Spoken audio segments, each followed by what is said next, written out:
வாழ்க வையகம், வாழ்க வையகம், வாழ்க வளமுடன். குரு வாழ்க, குருவே துணை. தன் நிறைவு உணரப்பெற நீங்கள் முதலில் பிறரிடமிருந்து எதையும் எதிர்பார்க்கக்கூடாது. இயற்கையிலேயே உங்களிடம் அபரிதமான ஆற்றல்களும் திறமைகளும் அமைந்திருக்கின்றன. இதை உணருங்கள். அவற்றை பெருக்கி நீங்களும் பயன்பெற்று பிறருக்கும் தாராளமாக உதவ முடியும் என்பதை அறிந்து கொள்ளுங்கள். அமைதியாக உட்கார்ந்து நீங்கள் எங்கு எவ்வாறு என்னவாக இருக்கிறீர்கள் என்று கணித்து கொள்ளுங்கள். அதாவது வயதில், உடல் வலிவில், உடல் நலத்தில், கல்வியில், தொழில் திறனில், அறிவு வளர்ச்சியில், அதிகாரத்தில், செல்வ நிலையில், சூழ்நிலை அமைப்பில் நீங்கள் எவ்வாறு இருக்கின்றீர்கள் என்று கூர்ந்த அறிவோடு கணித்து கொள்ளுங்கள்.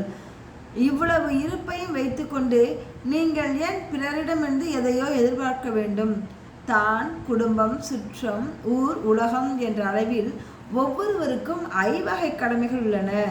உங்களிடம் உள்ள இருப்பை வைத்துக்கொண்டு எந்த அளவில் எவ்வாறு இக்கடமைகளை செய்து பிறருக்கு எப்பொழுதும் உதவி செய்து கொண்டே இருக்க முடியும் என்னும் பெருந்தன்மையை மனதில் ஏற்படுத்தி கொள்ளுங்கள்.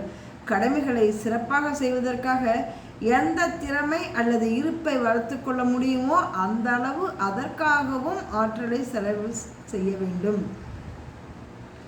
இந்த மாதிரியான உயர்ந்த மனநிலையை வளர்த்துக்கொள்ள 1 மாத காலம் இன்று முதல் பழகிக்கொள்ளுங்கள். இந்த தன்னிறைவு திட்டத்தை தான் நமது மன்றத்தைச் சேர்ந்த அன்பர்களுக்கு வலியுறுத்தி வருகின்றேன்.